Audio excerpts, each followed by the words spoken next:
오늘 함께 보실 말씀 민수기 19장 1절로 10절까지의 말씀입니다. 제가 가지고 있는 성경책은 구약성경 227페이지에 있습니다. 민수기 19장 1절로 10절까지의 말씀, 제가 한 절 여러분이 한 절 교독하시겠습니다. 여호와께서 모세와 아론에게 말씀하여 이르시되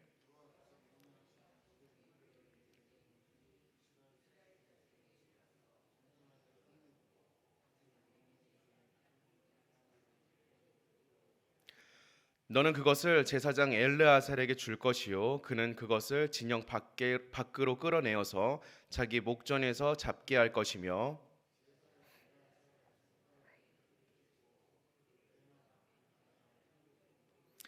그 암소를 자기 목전에서 불사르게 하되 그 가죽과 고기와 피와 똥을 불사르게 하고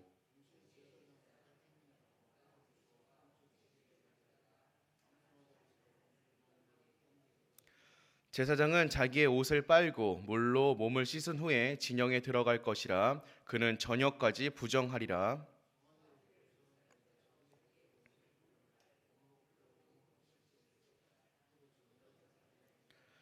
이에 정결한 자가 암송아지의 죄를 거두어 진영 밖 정한 곳에 둘지니 이것은 이스라엘 자손 회중을 위하여 간직하였다가 부정을 씻는 물을 위해 간직할지니 그것은 속죄제니라. 암송아지의 죄를 거둔 자도 자기의 옷을 빨 것이며 저녁까지 부정하리라. 이는 이스라엘 자손과 그 중에 거류하는 외인에게 영원한 율례니라. 아멘. 하나님께서는 오늘 우리에게 정결 예식에 대해서 알려주고 계십니다. 우리 인간들은 모두 다 죄인이기 때문에 너무나 쉽게 더러워질 수 있는 사람들입니다. 그렇기 때문에 다시 정결하게 되는 이 예식은 너무나도 중요하고 필수적인 하나님의 방법이라고 할 수 있습니다. 왜냐하면 부정한 자는 하나님과 교제할 수 없기 때문입니다. 하나님께서는 정결함을 회복하는 길을 열어주셔서 우리가 다시 하나님과 교제할 수 있도록 만들어주고 계시는 것입니다. 오늘 우리가 함께 읽은 이 본문에서는요, 정결 예식에 대해서 나오고 있는데 그 가운데에서도 너무너무나 중요한 의미를 담고 있다라고 할 수 있습니다. 하나님은 이 예식을 통하여서 결국 어떻게 우리의 죄를 씻어 주실 것인가에 대해서 말씀하고 계시기 때문입니다. 오늘 말씀을 함께 나누시면서 그 은혜를 함께 묵상하도록 하겠습니다. 먼저 하나님께서는 온전하여 흠이 없고 아직 멍에를 메어 본 적이 없는 붉은 암송아지를 끌어오라고 하십니다. 이 멍에를 메어 본 적이 없다라는 것은 아직 일을 해본 적이 없을 만큼 어린 소다라는 이야기고요. 이 암송아지라는 단어 자체가 가지고 있는 뜻 역시요, 원어적으로는 아직은 출산의 경험이 없는, 새끼를 뵌 적이 없는 암소다라는 뜻을 가지고 있습니다. 이러한 맥락에서 생각을 해보자면 이 붉은 송아지는 부정함과는 거리가 있는 순수하고 순결한 제물이라는 것을 우리에게 이야기해 주고 있습니다. 이 제물을 하나 고르는 데에도 너무나 복잡한 절차가 있습니다. 붉어야 하고요, 아이를 뵌 적도 없어야 하고요, 일을 해본 적도 없는 암소여야 합니다. 왜 이렇게 복잡한 제물을 우리에게 제시하고 있는 것입니까? 하나님께서는 이 법의 율례를 통하여서 이스라엘 자손들이 이 과정을 통해 하나님이 뜻하신 바를, 그리고 이 법도가 가지고 있는 의미들을 마음에 새겨주기 위하여서 이렇게 어려운 복잡한 절차를 우리에게 이야기해 주고 계시는 것입니다. 이어지는 절차 역시 굉장히 복잡하고 왜 이렇게까지 해야 될까라는 생각도 듭니다. 아론의 아들 엘르아사는 진영 밖에서 자신의 목전에서 암송아지를 죽이도록 한 후 그 피를 회막 앞쪽을 향하여 7번 뿌려야 했습니다. 이러한 행동들은 왜 하는 것입니까? 우리가 너무나 잘 알고 있듯이 피는 목숨을 의미하고 있습니다. 회막은 여호와께서 임재하시고 인간의 죄가 해결되는 거룩한 공간이기 때문에 이렇게 목숨을 바친 송아지의 제물, 이 송아지의 목숨이 우리의 죄를 위한 거룩한 속죄 제물임을 의미하는 상징적인 행동이었다라는 것입니다. 이러한 행동들을 통하여서 하나님께서 우리에게 무엇을 원하시는지, 우리가 알 수 있다라는 것이죠. 주님은 우리에게 원하시는 것이 무엇입니까? 오직 거룩함입니다. 순결함입니다. 순수함입니다. 죄와는 상관없이 세상과는 구별되어진 하나님을 향한 온전한 마음으로 다가가는, 그리고 하나님으로 인하여 거룩함을 소유하는 하나님의 백성이 되기를 우리에게 원하고 계신 것입니다. 암소는 제사장이 지켜보는 가운데에서 온전히 태움을 당해야 했습니다. 그리고 그곳에 백향목, 우슬초, 홍색실을 던져 함께 태웠습니다. 백향목은 영원한 생명과 고결한 성품이라는 의미를 가지고 있습니다. 우슬초는 정결 의식을 대표하는 물건이었습니다. 홍색실은 그리스도의 보혈을 의미하고 있음을 우리는 구약을 통하여서 잘 알 수 있습니다. 이러한 맥락을 통하여서 우리가 이 행위들, 이 법도들을 바라볼 때에 결국 이 모든 법도들은 훗날 오실 예수 그리스도의 사역을 예표하는 것이며, 예수 그리스도의 십자가를 통하여서 완전히 대속이 이루어질 것을, 그리고 그 효력이 영원하여질 것을 우리에게 말씀하고 계심을 알 수 있습니다. 이스라엘 자손들은 하나님이 알려주신 이 율례 법도를 따르면서 훗날 오실 메시아의 사역을 경험하고 있는 것입니다. 그리고 이 예법을 마주하고 있는 우리들 역시 마찬가지입니다. 비록 이것이 구약의 율법의 법도이기는 하지만 우리는 이 가운데에서 예수 그리스도의 사역을 발견할 수 있어야 합니다. 그리고 그 예수 그리스도의 사역을 경험할 수 있어야 합니다. 우리의 죄를 씻을 수 있는 죄와 흠이 없으신 순수하고 순결한 제물이 되어주신 예수 그리스도, 모든 정결함의 방법이 되어주시는 예수 그리스도를 말씀을 통하여 경험할 수 있는 우리가 되어야 하고, 그 경험을 통하여서 우리가 정결하게 되며 회개의 자리로 나아갈 수 있는 경험들도 우리에겐 이어져야 합니다. 이 말씀을 마주하고 있는 오늘 우리들에게 이러한 하나님의 은혜가 함께하기를 소망합니다. 그런데 이 과정에서 굉장히 재미있는 모습이 발견되고 있습니다. 부정을 씻기 위해 사용된 재는 역설적이게도 그것을 만드는 과정에 참여한 사람들을 부정하게 만들고 있는 장면입니다. 오늘 우리가 함께 읽었던 말씀의 후반절은 어떠합니까? 제사장, 송아지를 불사른 사람, 죄를 거둔 사람 모두 옷을 빨고 몸을 씻고서 부정한 상태로 하루를 보내야 했습니다. 왜냐하면 그들이 입고 있었던 옷이, 그리고 그들이 행하였던 행동들이 모두 부정함을 경험하는 행동들이었기 때문입니다.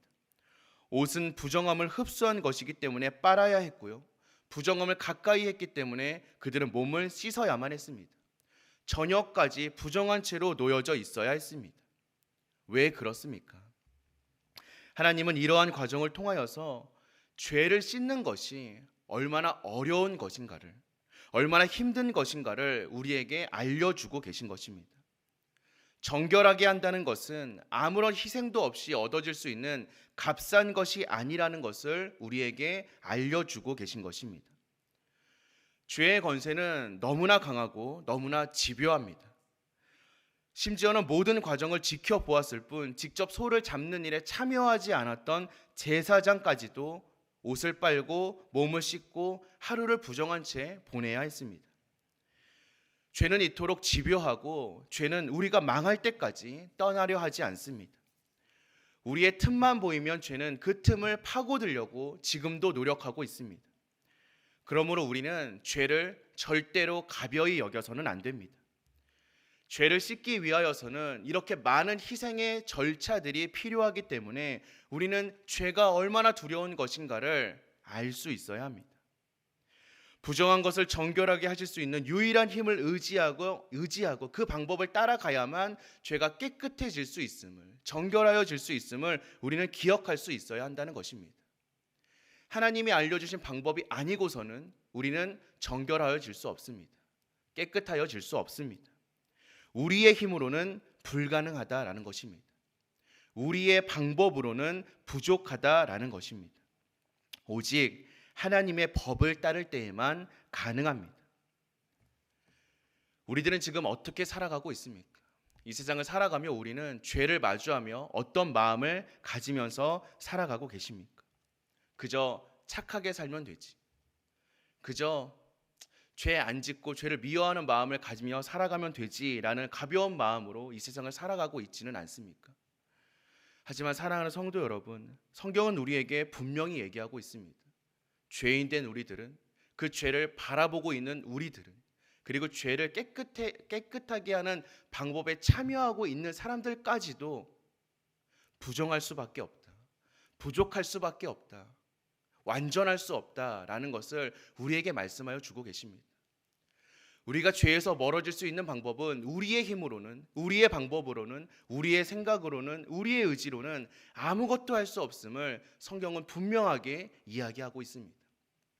우리를 깨끗게 하실 수 있는 유일한 방법은 오직 예수 그리스도의 보혈밖에 없음을 주님께서는 말씀하고 계십니다. 그러니 그 보혈을 붙잡는 우리가 되어야만 합니다. 그런데 참 위로가 되고 감사한 말씀이 이어집니다. 이 율법은 단지 이스라엘만을 위한 율례가 아니라 이스라엘 가운데 거류하는 외국인들을 위한 율례이기도 하다라는 것으로 오늘 말씀이 마무리되고 있습니다. 그렇게 우리에게는 힘이 됩니다. 죄 씻음의 길은 누구에게나 차별이 없이 열려 있음을 깨닫기 때문에 우리는 소망이 있습니다. 예수 그리스도 앞으로 나아갈 수만 있다면, 예수 그리스도의 보혈을 붙잡을 수만 있다면 누구나 하나님의 구원을 맛볼 수 있다는 약속이 있기에 우리에게는 희망이 있습니다. 인간은 인간을 차별하지만 하나님의 구원은 차별하심이 없습니다. 그 구원의 손길은 지금 우리에게 임하고 있음에 감사할 수 있어야 합니다. 차별을 두지 않으시고 죄의 문제를 해결할 수 없는 죄인된 우리들을 향하여서 지금도 직접 찾아오고 계시는 주님의 구원의 손길을 경험하였기에 우리는 감사의 고백을 주님 앞에 내려놓을 수 있습니다. 또한 우리를 찾아오신 그 주님의 발걸음을 기억하며 우리 역시 우리의 구원의 감격과 감사를 전해줄 수 있는 주님의 자녀들이 되어야 할 줄로 믿습니다. 주님께서 원하시는 삶의 모습이 그것이기에 주님을 닮아가는 발걸음이 우리 가운데 임하기를 소망합니다.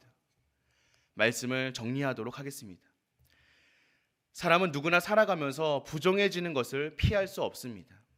그렇기에 하나님께서는 부정한 자가 다시 정결해질 수 있는 방법을 마련하여 주셨습니다.